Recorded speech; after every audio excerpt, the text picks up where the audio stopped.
खबर आपको बताएंगे जो आपके फायदे की हो। खबर को खबर के तरीके नहीं बल्कि एक आम बोलचाल के तरीके से और रेडियो और टीवी के गजब कॉम्बिनेशन में बताएंगे। एक अनोखा लहजा, एक अलग अंदाज जो आपको खबर सुनाएंगे भी और साथ ही दिखाएंगे भी। आपकी गलियों से लेकर आपके दिन भर की कहानी तक पल पल के हलचल के साथ हर खबर आपके मतलब की होगी। तो चलिए इसी के साथ शुरू करते हैं दिल्ली वाला रेडियो टीवी।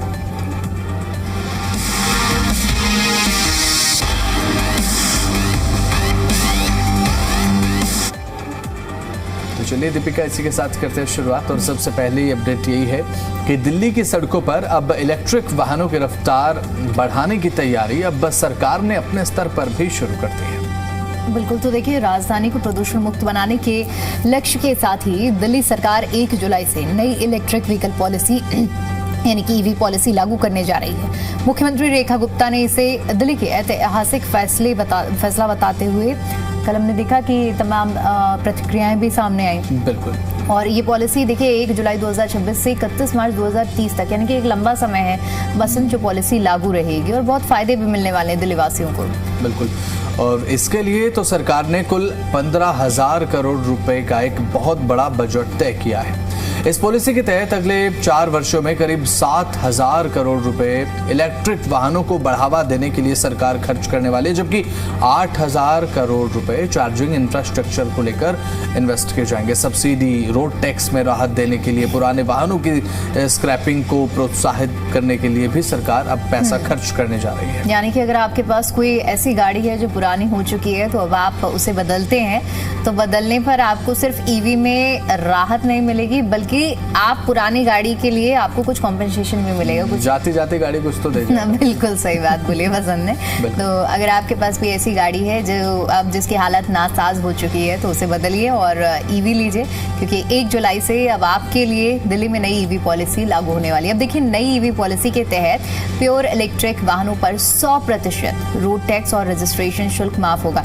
बसंत, नई गाड़ी जब खरीदने जाते हैं तो सबसे बड़ा तो इशू ये हो जाता है कि भाई आपने गाड़ी खरीद ली, उसके बाद रोड टैक्स और ये तमाम जो टैक्स होते हैं एक शोरूम से ऑन रोड आते 1.5 लाख का फर्क कब पहुंच जाता है कुछ मालूम ही नहीं पड़ता है। हम एक अपने माइंड में एस्टिमेट बनाते हैं जब पहली बार गाड़ी देखने जाते हैं कि अच्छा ये सर्टेन अमाउंट की है, लेकिन वो जब सर्टेन अमाउंट बढ़ते बढ़ते रोड टैक्स और ये सब लग जाता है तो वो काफी ज्यादा हेक्टिक हो जाता है लोगों के लिए। लेकिन अब देखिए, इलेक्ट्रिक व्हीकल अगर आप खरीदते हैं तो आपको इसमें जरूर राहत मिलने वाली है। बिल्कुल। अगर आप 4 पहिया वाहन खरीद रहे हैं तो इसमें ये छूट केवल उन इलेक्ट्रिक कारों पर मिलेगी जिनकी एक्स शोरूम कीमत जो है वो 30 लाख रुपए या फिर उससे कम होगी।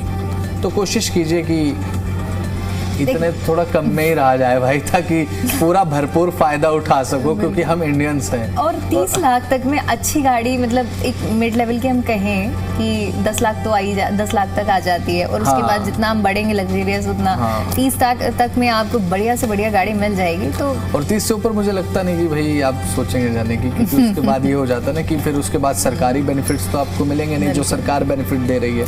और जो 30 लाख से ऊपर की खरीदता है ना तो उसे 1-2 लाख उसको फर्क भी नहीं पड़ता भाई, उसको फर्क भी नहीं पड़ता है। तो सही कह रहे हो भाई दीपिका, आप बिल्कुल सही बात है। तो अब सरकार का कहना है कि दिल्ली में होने वाले वाहन प्रदूषण का एक बड़ा हिस्सा 2 व्हीलर, 3 व्हीलर और साथ ही कमर्शियल वाहनों से आता है और इसी वजह से नई पॉलिसी में इन 3 श्रेणियों पर सबसे ज्यादा फोकस किया गया है ताकि पुराने फ्लीट को एक सिस्टमैटिक वे से हटाया जाए। ऐसा नहीं कि भाई रोड से हटाया और सीधे कूड़ेदान में फेंक दिया, वो चीज तो पूरा डिस्टर्ब कर देगी पूरे के पूरे साइकिल को। एक चरणबद्ध तरीके से इलेक्ट्रिक वाहनों में बदला जा सके, धीरे धीरे पहले कुछ परसेंट फिर कुछ परसेंट, तो इस तरीके से किया जाएगा। अच्छा। पॉलिसी में बिल्कुल बसंत, आपको याद होगा कि जब सीएनजी आई थी तो सीएनजी को लेकर एक्सेप्टेबिलिटी लोगों के अंदर नहीं थी कि भाई हर जगह पंप नहीं है, आप भरवा नहीं पाएंगे सीएनजी, दूर तक आप जा नहीं पाएंगे। लेकिन सीएनजी जो कभी मेरे को याद है मतलब जब बहुत बचपन में 23 रुपए की एक 1 kg रहती थी सीएनजी, आज तो खैर 83-84 रुपए तक पहुंच चुकी है। तो वो एक्सेप्टेबिलिटी धीरे धीरे आई है और तब भी हम देख रहे थे कि सब्सिडी दी जाती थी और तमाम तरह की चीजें होती थी। अब मुझे लगता है कि आने वाले 10 सालों में ईवी एक भविष्य भारत का बनने जा रहा है। बिल्कुल। और इस पॉलिसी में भविष्य के लिए भी एक बहुत बड़ा रोड मैप है, जैसा कि बता रही है दीपिका। 1 जनवरी 2027 से दिल्ली में केवल इलेक्ट्रिक 3 व्हीलर और साथ ही साथ N1 कैटेगरी के इलेक्ट्रिक छोटे ट्रकों का ही नया रजिस्ट्रेशन होगा। ये रजिस्ट्रेशन की बात कर रहे हैं, लागू तो अभी हो जाएगी 1 जुलाई 2026 से। इसके बाद 1 अप्रैल 2028 के बाद से राजधानी में केवल रजिस्ट्रेशन ही हो पाएगा इलेक्ट्रिक 2 व्हीलर का। उसके बाद आप भूल जाइए पेट्रोल की बाइक खरीदना, तो फिर दूर की गोली हो जाएगी। अब ऐसे में यानी कि पेट्रोल और CNG से चलने वाले जो नए 3 व्हीलर हैं, छोटे ट्रक हैं, बाद में 2 व्हीलर के रजिस्ट्रेशन पर भी रोक लग जाएगी। धीरे धीरे चरणबद्ध तरीके से इन्हें हटाया जाएगा। गाड़ियों तक तो ठीक था, लेकिन अगर बाइक इलेक्ट्रिक हो जाएगी तो बस बाइक मैंने तो नहीं चलाई है, लेकिन आप तो चलाते हैं, तो आप कैसा मतलब देखते हैं कि बाइक और इलेक्ट्रिक का होना, क्या कॉम्बिनेशन? इलेक्ट्रिक बाइक मैंने चलाई है, क्योंकि इलेक्ट्रिक बाइक है अभी फिलहाल मार्केट में ना, तो उसमें पहली बात तो आपको ये पता नहीं चलता है कि भाई ये पेट्रोल पे, और उसमें पिकअप बड़ा तेज होता है। वो तो किसी भी आप इलेक्ट्रिक वाली, लेकिन हाँ वो किफायती बहुत पड़ता है। इलेक्ट्रिक ईवी तो सच में किफायती काफी ज्यादा है, तो ज्यादा से ज्यादा लोग इसीलिए मोटिवेट हो रहे हैं। और अब जब सरकारी पॉलिसी ले आई है तो ये तो मोटिवेट करने का एक कदम ही है। तो देखिए अब सरकार का ये दावा भी है कि ये पॉलिसी इलेक्ट्रिक मोबिलिटी को बढ़ावा देगी, साथ साथ प्रदूषण कम होगा, चार्जिंग नेटवर्क को मजबूत करना, ये सबसे ज़्यादा ज़रूरी है बसंत, कि अगर चार्जिंग नेटवर्क ज़्यादा अभी अगर ईवी के बारे में हम बात करते हैं ना लोगों से, तो लोग यही कहते हैं कि भाई थोड़ी देर दूर तक जाने तुम्हें चलाना पड़ेगा भाई, तुम्हें थोड़ी दूर तक आप जाएंगे, क्या पता चार्जिंग स्टेशन मिल रहा है नहीं मिल रहा है, और गाड़ी अगर अचानक से हाईवे में कहीं बंद हो जाती है, वहाँ चार्जिंग स्टेशन नहीं है, वहाँ क्या होगा? और डर भी लाजमी है। अभी तो ये बात कह दी जाती है कि ईवी आप ले रहे हैं, ले लीजिए इलेक्ट्रिक, और उसके बाद उसको चलाना तो आप ही को, उसके बाद आप समझ लीजिए चलाने का मतलब क्या है ना। और एक चीज मुझे लगता है कि ये भी हो जाएगी, अगर नई गाड़ी खरीदने का मन आपका है ही, तो क्योंकि थोड़ा दूर की सोच कर चल रही हैं, तो थोड़ा पेट्रोल डीजल से हटिए, क्योंकि इसका भविष्य अब जो सरकार कदम उठा रही है मुझे लगता नहीं कि बहुत ज्यादा है, तो रोड टैक्स बचेगा। भी छोड़ दीजिए बसंत, जब आप फ्यूल भरवाने जाते हैं तो आपकी जो जेब जवाब देती है पेट्रोल और डीजल की गाड़ी में, तो क्योंकि पेट्रोल और डीजल के दाम तो आसमान छू रहे हैं, उसके मुकाबले ईवी आपको किफायती पड़ेगी। और सबसे पहली बात तो जब आप लेने जाएंगे, सबसे पहली बात तो 100% आपको रोड टैक्स में छूट मिल जाएगी। इसके अलावा सब्सिडी सरकार की तरफ से मिलेगी, वो अलग से, यानी कि फायदे का सौदा तो है। आप जा सकते हैं, सोच सकते हैं, अगर आप नया इलेक्ट्रिक वाहन खरीदने की सोच रहे हैं, फिर नई कार लेने की सोच रहे हैं, फिर कोई वाहन लेने की सोच रहे हैं, तो चलिए नहीं भी अगर सोच रहे होंगे तो बसंत आपको मोटिवेट कर देंगे और आज ही आप मन बना लेंगे कि भाई ईवी खरीदनी है। अब चलिए ईवी के बारे में मन बनाइए, 1-2 दिन देखिए, सोचिए, क्योंकि 1 तारीख से तो इम्प्लीमेंट होने वाला है। लेकिन उससे भी एक अलग हटके खबर हम आपको बता दें, जो आज से दिल्ली वालों के लिए जानना बहुत जरूरी है, क्योंकि अगर आप दिल्ली में रहते हैं और दिल्ली के वोटर हैं तो ये खास खबर आपके लिए है। देखिए दिल्ली में आज से SIR, जो कि SIR का नाम तो मुझे लगता है अब देश में तो कोने कोने में लोगों ने सुना ही होगा, लेकिन अलग अलग तरीके से ये राज्य में हो रहा है। तो आज से देखिए इसके लिए BLO जो घर घर जाकर वोटर लिस्ट में जो वोटरों के एनुमरेशन फॉर्म है वो उन्हें देंगे, जहां से मतदाता सूची को वेरीफाई किया जाएगा। बिल्कुल, जानने वाली बात यह है कि इस अभियान के दौरान दिल्ली के करीब 1,45,00,000 मतदाताओं तक पहुंचने का लक्ष्य रखा है। BLO आपके घर आएंगे, फॉर्म देंगे आपको, ये लीजिए पकड़िए आपका फॉर्म। वोटर लिस्ट में दर्ज जानकारी की जांच करेंगे कि हाँ भाई, एक वोटर लिस्ट उनके साथ होगी कि हाँ भाई जानकारी के अनुरूप ये चीज़ें हैं या नहीं है। उसमें आपके परिवार के सदस्यों का नाम भी होगा कि आपके परिवार के सदस्य हैं या नहीं है, क्योंकि कभी कभी होता है कि कई ऐसे लोग होते हैं जिनका स्वर्गवास हो चुका होता है ना, उनका निधन हो चुका होता है, लेकिन वोटर लिस्ट से नाम हटवाना ध्यान नहीं रहता, वो भूल जाते हैं, या फिर कोई नया वोटर बना है ना, उसका वोट अगर नहीं बना है निर्वाचन आयोग की नज़रों में, तो वो नया वोट भी आप बनवा सकते हैं। तो ये चीज़ें, ये चेंजमेंट अब होंगे ताकि रिकॉर्ड पूरी तरीके से सही रहे, अपडेट रहे। अगर आपके घर पर BLO आते हैं तो उनके साथ सहयोग करें और फॉर्म सही से भरें, जानकारी अच्छे तरीके से दें। देखिए चुनाव आयोग ने भी ये सुविधा दी है कि चाहे तो मतदाता अपनी जानकारी ऑनलाइन भी भर सकते हैं। अब देखिए अगर BLO आपके घर पहुंचते समय घर में बंद मिलता है तो वो दोबारा आएंगे या फिर सूचना छोड़ कर जाएंगे, ताकि कोई भी वोटर इस प्रक्रिया से छूट ना जाए। अब देखिए इस अभियान का मकसद है मतदाता सूची से गलत, डुप्लीकेट और पुरानी जानकारी को हटाना। ऐसे लोग जिसके बारे में अभी वसंत भी जिक्र कर रहे थे कि जिनकी डेथ हो चुकी है, या फिर जो नए वोटर हैं जो एड ऑन नहीं हो पाए हैं, कुछ लोग रिलोकेट कर लेते हैं, जैसे दिल्ली में जो पहले रह रहे थे। दिल्ली में तो वैसे भी ज्यादातर हम कहते हैं ना, मूलतः दिल्ली के लोग नहीं रह रहे हैं, बल्कि देश के कोने कोने से लोग रह रहे हैं, और इसीलिए इसे राजधानी कहा जाता है। तो देखिए यहाँ पर इसके लिए अब पूरा BLO जाकर सब जगह चेक करेंगे और इसके बाद एक ड्राफ्ट वोटर लिस्ट तैयार होगी, जिसमें अगर कोई भी आपको आपत्तियां होती हैं तो वो आप दायर कर सकते हैं और उसके बाद 7 अक्टूबर को अंतिम वोटर लिस्ट जो कि फाइनल होगी उसे पब्लिश किया जाएगा। यानी कि अगर BLO आपके घर आ जाते हैं, उसके बाद जानकारी आपसे ले भी लेते हैं, उसके बावजूद भी आपको लगता है कि भाई हाँ ये दिक्कत रह गई है, तो उसके बावजूद भी आपके पास चांस होगा कि आप उसको एडिट करा सकते हैं, आप उसको सुधार सकते हैं, है ना। उसके बाद फाइनल लिस्ट प्रकाशित होगी। अगर उस समय भी आपने एडिट नहीं कराया तो फिर तो चलते रहिए। यानी कि अगर आप दिल्ली में वोटर हैं तो आने वाले दिनों में BLO आपके घर ज़रूर पहुंच सकते हैं और ऐसे में सही जानकारी दें और एनुमरेशन जो फॉर्म है वो समय से भर दें ताकि भविष्य में वोट डालने में किसी भी तरीके की कोई परेशानी आपको ना हो, आपके घर वालों को ना हो, क्योंकि ये समय लगातार चल ही रहा है। अलग अलग राज्यों में अभी फिलहाल SIR की प्रक्रिया चल ही रही है। बिल्कुल, देखिए कुछ ऐसे राज्य हैं जहाँ तो पूरा ही हो चुका है, लेकिन अभी कुछ राज्य है जहाँ पर फेज वाइज किया जा रहा है। लेकिन यहाँ ध्यान देने वाली बात यह है कि आपको सिर्फ अपना नाम पता और बेसिक जानकारी देनी है। इसके नाम पर हमने देखा है कई फ्रॉड भी हो रहे हैं। कोई OTP मत बताना। बिल्कुल, कोई OTP आपको नहीं बताना है। कोई फाइनेंशियल जानकारी आपको बैंक से जुड़ी हुई या कुछ पैसों से जुड़ी हुई आपको कोई भी ऐसी जानकारी नहीं देनी है, क्योंकि जानते हैं ना मार्केट में कोई भी नई चीज आती है तो ठग उससे पहले हाईली एक्टिव हो जाता है। बिल्कुल, वो BLO बन के पहुंचना शुरू कर देते हैं, है ना। तो इस चीज का थोड़ा ध्यान रखिएगा। दीपिका ने बहुत अच्छी बात की। ऐसी ठगी से आपको दूर रहना और सावधान रहना।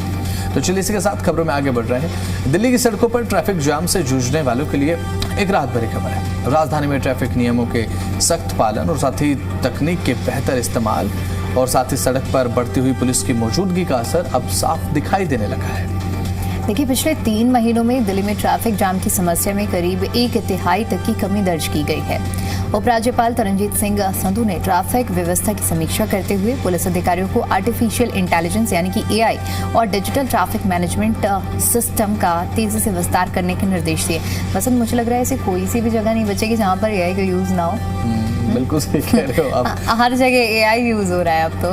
हर जगह AI चल रहा है भाई। और दिल्ली के ट्रैफिक का अगर 1/3 कम हो जाता है तो ये बहुत बड़ी बात है, क्योंकि दिल्ली का ट्रैफिक तो दिल्ली की सड़कों पे अगर फॉर एग्जांपल आप अगर 10 मिनट तक दिल्ली में चल रहे हैं, कोई रेड लाइट नहीं आई, आप नहीं रुके हैं, तो या तो फिर आप सपने में हैं या फिर आप दिल्ली से बाहर हैं, ये सोच कर चलिए।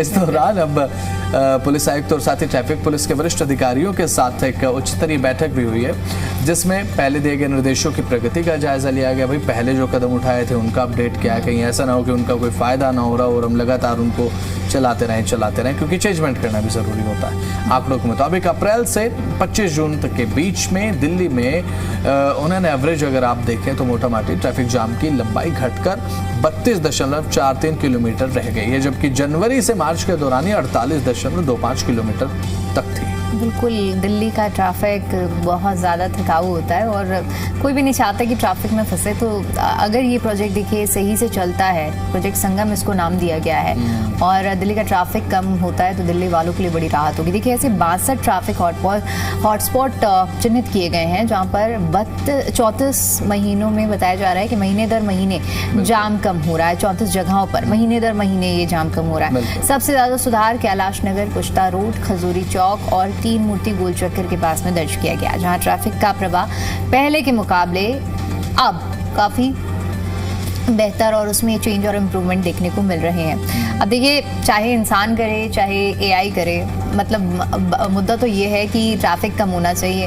अब अगर AI इतने अच्छे कदम उठा रहा है तो मुझे लगता है पूरे देश में इम्प्लीमेंट करना चाहिए जहाँ, और मुझे लगता है इसके बाद गुरुग्राम में भी इसको जरूर इम्प्लीमेंट करना चाहिए। गुरुग्राम का जाम तो मुझे लगता है कि दीपिका का चक्कर लगा होगा पिछले 1-2 दिन में गुरुग्राम का, इसलिए नहीं अभी हाल फिलहाल में तो नहीं लगा, बट क्योंकि जब मैं बाहर का मौसम देखती हूँ ना, बारिश देखती हूँ, तो मुझे गुरुग्राम ही याद आता है, क्योंकि गुरुग्राम की सड़कें जल भराव याद आता है। और अगर आप सोशल मीडिया स्क्रॉल करेंगे ना तो आपको जैसे ही मानसून आने लगता है ना तो रील्स भी आपको दिखने लगेंगे कि भाई पिछले साल क्या सीन था गुरुग्राम में। तो वो गुरुग्राम की नई एक इमेज बनी हुई है, जहाँ ट्रैफिक, मेरे सामने तो जब भी ट्रैफिक की बात होती है ना बसंत, मैं तो सबसे पहले गुरुग्राम याद करती हूँ कि ऐसे पीक टाइम पे गुरुग्राम के जाम में तो कभी नहीं फंसना। बिल्कुल। और अभी फिलहाल जिस तरीके से दिल्ली का जाम कम हो रहा है, आने वाले समय में सरकार की तरफ से हो सकता है कि और ज़्यादा कदम उठाए जाएं, क्योंकि न केवल यहाँ पर भाई AI का इस्तेमाल किया जा रहा है, बल्कि नई सड़कें बनाई जा रही हैं, फ्लाईओवर्स बनाए जा रहे हैं, और इन तमाम चीज़ों को अगर आप इनका कंक्लूजन निकालेंगे तो ये कि भाई अब थोड़ा रिस्पॉन्स मिल रहा है, कि थोड़ा जाम कम हो रहा है। तो देखते हैं अब आगे आगे होता है क्या। खबरों में आगे बढ़ते हैं। दिल्ली में अब स्ट्रीट डॉग्स की भी डिजिटल पहचान, हर जगह AI आ चुका है भाई। बिल्कुल। अब देखिए डिजिटल पहचान, अब जैसे आपका आधार कार्ड होता है, इंसानों का आधार कार्ड होता है, हमारी पहचान होती है। अब वैसे ही स्ट्रीट डॉग्स भी अपनी पहचान रखते हैं। हमने देखा था कि किस तरह से जब सुप्रीम कोर्ट का निर्णय आया तो फिर वहाँ पर तमाम तरह की बातें हुई। हालांकि अब आवारा कुत्तों को माइक्रो चिपिंग लगाकर, जिसमें 15 अंकों का यूनिक ID देने की तैयारी की जा रही है। अब इसका मकसद क्या है ये भी आप जान लीजिए, कि सही पहचान करना। एक तरह से हम देखें कि जैसे इंसानों का हम देख रहे हैं ना कि पहचान के लिए पहचान पत्र, प्रमाण पत्र बनाए जाते हैं, नाम भी दिया जाए। अब ये तो बसंत पता करना पड़ेगा कि क्या होता है, लेकिन जरूरी है। हाँ, 15 डिजिट का जो नंबर है, यूनिक नंबर, वो दिया जाएगा। अब इसमें देखिए ट्रैकिंग करना आसान हो जाएगा। 0001 अभी वहाँ जा रहा है भाई, 421 वहाँ जा रहा है, 421 दूसरी गली में। अब इन्हें ट्रैक करना आसान हो जाएगा, बिल्कुल, है ना। और जो एक अहम चीज़ है, ये हालांकि एक हास्यास्पद बात थी, लेकिन एक अहम चीज़ ये हो जाती है, अब ऐसे में अगर ये कोड बनते हैं तो प्रशासन के लिए ये जानना बहुत ज़्यादा ज़रूरी होगा कि टीकाकरण किस किस डॉग का हो चुका है, किस किस डॉग का नहीं हुआ है। क्योंकि टीकाकरण होने के बाद जानकारी नोट कर लेना है ना। अब वो तो लिखने बैठेंगे नहीं इस कलर का कुत्ता है, कान खड़ा है, कान नहीं खड़ा है, तो भाई वो तो लिखने बैठेंगे नहीं। तो एक कोड लिखेंगे, वो माइक्रोचिप से रजिस्टर होगा, पता चल जाएगा कि ये टीकाकरण हो रखा है नहीं। रेबीज टीकाकरण और साथ ही नसबंदी का पूरा रिकॉर्ड डिजिटल तरीके से रखना बहुत ज़्यादा आसान हो जाएगा। जानने वाली बात यह है कि हर स्ट्रीट डॉग को एक ISO प्रमाणित माइक्रोचिप लगाई जाएगी, और इस माइक्रोचिप में उसकी उम्र, रंग और किस इलाके से वो पकड़ा गया है, ये वही चीजें उसमें नोट डाउन भी होंगी। बिल्कुल, बसंत का यही सवाल था कि भाई उसमें नाम भी लिखा जाएगा क्या। तो देखिए कुछ ऐसी बेसिक जानकारियां होंगी, लेकिन ये सजेशन है शायद बसंत का कि हो सकता है अथॉरिटीज तक पहुंचे तो उसमें एक नाम भी होना चाहिए कि भाई इसका ये नाम है। खैर ये तो थोड़ा सा आप लोगों को एंटरटेन करने के लिए हम मजाक में बोल रहे हैं। अब देखिए, लेकिन ये अच्छा कदम है कि स्ट्रीट डॉग्स की वजह से, डॉग बाइट की वजह से हम देखते हैं कि रोज़ाना कितने लोग शिकार होते हैं, और अब उसी से बचाने के लिए ये वैक्सीनेशन और इसके लिए देखिए ये प्लान तैयार किया जा रहा है। चलिए, ये तो हुई बात स्ट्रीट डॉग्स की। आगे बढ़ते हैं और एक और खबर आपको बताते हैं जो कि दिल्ली की हवा को लेकर है। एक बड़ा खुलासा हुआ है। देखिए IIT दिल्ली और TERI की एक स्टडी सामने आई है, जिसमें बताया गया है कि राजधानी में रात के समय में प्रदूषण सबसे ज्यादा बढ़ता है, और इसकी सबसे बड़ी वजह है ट्रकों की आवाजाही। रिपोर्ट के मुताबिक अगर आप बात करें तो दिन के मुकाबले में रात में ट्रकों की संख्या काफ़ी बढ़ जाती है, क्योंकि नो एंट्री खुल जाती है इनकी, और इसी वजह से प्रदूषण का स्तर भी तेज़ी के साथ ऊपर चला जाता है। अब स्टडी में बताया गया कि भाई रात के समय ट्रकों से होने वाला जो प्रदूषण है ना, वो कुल उत्सर्जन, इसका एक बहुत बड़ा हिस्सा है उत्सर्जन का, अगर आप रात को कंपेयर करें, क्योंकि दिन में तो हैवी ट्रैफिक चलता नहीं है। और एक हैवी ट्रैफिक, फॉर एग्जांपल एक ट्रक चल रहा है, उसके बगल में 2 गाड़ियां चल रही हैं, वैसे भी धूल उड़ाते इतनी जाता है भाई, और उसके बाद जो अब कार्बन एमिशन है वो बहुत ज़्यादा होता है। जानने वाली बात तो ये है इसमें कि रिसर्च के दौरान दिल्ली में ट्रकों की एंट्री पॉइंट, उनकी आवाजाही और साथ ही प्रदूषण के स्तर का विस्तार से अध्ययन किया गया। इसके आधार पर उन इलाकों की पहचान भी की गई है जहां सबसे पहले और सख्त कदम उठाने की बहुत ज़्यादा ज़रूरत है। देखिए, इसके साथ साथ रिपोर्ट में सुझाव भी दिया गया है कि दिल्ली में आने वाले ट्रकों की बेहतर निगरानी की जाए, पुराने और ज़्यादा प्रदूषण फैलाने वाले ट्रकों पर सख्ती बढ़ाई जाए, और माल ढुलाई की व्यवस्था को और बेहतर बनाया जाए। इससे प्रदूषण को काफ़ी हद तक कम किया जा सकता है। विशेषज्ञों का कहना ये भी है कि सिर्फ दिल्ली में नियम बनाने से समस्या पूरी तरह से खत्म नहीं होगी, क्योंकि बड़ी संख्या में ट्रक दूसरे राज्यों से आते हैं। हम कहते हैं ना कि दिल्ली में, अभी मैं जिस तरह से कही थी पसंद, कि हर एक राज्य के लोग रहते हैं, और इसके अलावा दिल्ली में हर एक राज्य से लोग और इस तरह की जो चीज़ें हैं वो आती हैं। अब दिल्ली वाले तो EV पॉलिसी ले आएंगे, दिल्ली में फेज आउट कर दिया जाएगा पेट्रोल, डीजल, CNG, लेकिन सबसे बड़ी बात यह है कि दूसरे राज्यों का जो कहते हैं ना कि ठीकरा दिल्ली पर फूटता हाँ, है, सही बात है। तो उस पर कैसे काम किया जाए? तो अब रात के समय ट्रकों की नो एंट्री खुल रही है, प्रदूषण रात के समय बहुत ज़्यादा बढ़ रहा है, तो इसमें ये मत सोच लेना कि भाई ये हमारी गलती थोड़ी, हम तो चलाएंगे जब अपनी गाड़ी, अब पता लग गया हमें क्यों हो रहा है पोल्यूशन, हमारी वजह से पोल्यूशन नहीं हो रहा है, ये मत सोचिएगा। तो चलिए खबरों में आगे बढ़ते हैं, बात करते हैं मानसून की, जिसका इंतजार आपको भी बेसब्री से होगा, और ऑब्वियस सी बात होगा ही, क्योंकि अब गर्मी ने तो लाल पीला रंग सबका बना दिया है कि हाँ भाई क्या हाल हो रखा है। मानसून का इंतजार थोड़ा सा लंबा होता जा रहा है। राजधानी में सोमवार को लगातार दूसरे दिन भी लू का प्रकोप देखने को मिला, और थोड़ी सी बारिश के बाद तो जिस तरीके से जले पर थोड़ा सा नमक छिड़क दिया जाता है, और उसके बाद उमस बहुत ज़्यादा हो गई है ना, उमस ने लोगों की परेशानी को और ज़्यादा बढ़ा दिया, जिसे आप कहते हैं कि भाई चिपचिपाती गर्मी तो कड़क गर्मी से भी ज़्यादा परेशान कर देती है। दिन भर तेज़ धूप और गर्म हवाओं के बीच में लोग पसीना बहाते रहे, इतर बतर नजर आए। अब देखिए, लोग राहत का इंतजार कर रहे हैं, लेकिन राहत के नाम पर उन्हें सिर्फ मिल रही है चिलचिलाती धूप और गर्माहट, और ऐसे में लोग इंतजार यही कर रहे हैं कि कब बारिश हो। तो देखिए, हल्की बूंदाबांदी की हम बात कर लें तो अब मानसून जैसे ही दस्तक देगा तो सिर्फ हल्की नहीं बल्कि आपको भारी बूंदाबांदी का सामना करना पड़ेगा। चलिए अब आगे बढ़ते हैं और बात कर लेते हैं बसंत फ्यूल के प्राइजेस की। तो बात दिल्ली में पेट्रोल के दाम की कर लेते हैं, जो 102 रुपये 12 पैसे पर लीटर है। डीजल की अगर हम बात करें तो 95 रुपये 20 पैसे पर लीटर है, और सीएनजी 83 रुपये 9 पैसे प्रति किलोग्राम। बिल्कुल, नोएडा की बात करें तो पेट्रोल की कीमत है 102 रुपये 10 पैसे प्रति किलोग्राम, प्रति लीटर के हिसाब से माफ कीजिएगा, और डीजल की जो कीमतें हैं वो 95 रुपये 56 पैसे प्रति लीटर के हिसाब से। सीएनजी की कीमतें जो हैं वो 91 रुपये 70 पैसे प्रति किलोग्राम के हिसाब से। तो बात गुरुग्राम की करें, पेट्रोल की कीमत 102.12 प्रति लीटर, डीजल की कीमतें आपको मिलेंगी 95 रुपये 44 पैसे प्रति लीटर के हिसाब से, और सीएनजी 88 रुपये 12 पैसे प्रति किलोग्राम के हिसाब से आपको देखने को मिलेगा। गोल्ड सिल्वर की बात करें, 24 कैरेट गोल्ड का जो दाम है वो आपकी स्क्रीन पर अब हम आपको दिखाते हैं। देखिए, 1,41,920 रुपये प्रति 10 ग्राम 24 कैरेट। और इसके अलावा चांदी की बात करते हैं। देखिए, चांदी की अगर हम बात करें तो 2,39,900 रुपये प्रति किलो है। तो देखिए, सोने और जो चांदी के जो दाम है तो लगातार देख रहे हैं बसंत, हम थोड़ा बहुत उतार चढ़ाव जरूर है, लेकिन एक स्टेबिलिटी है। 1,40,000 के आसपास में सोना बना हुआ है, और 2,40,000 के आसपास में चांदी बनी हुई है। तो अभी फिलहाल हर एक अपडेट आपने आपको दिया, तो चलिए इस कार्यक्रम के यहाँ पर समाप्त।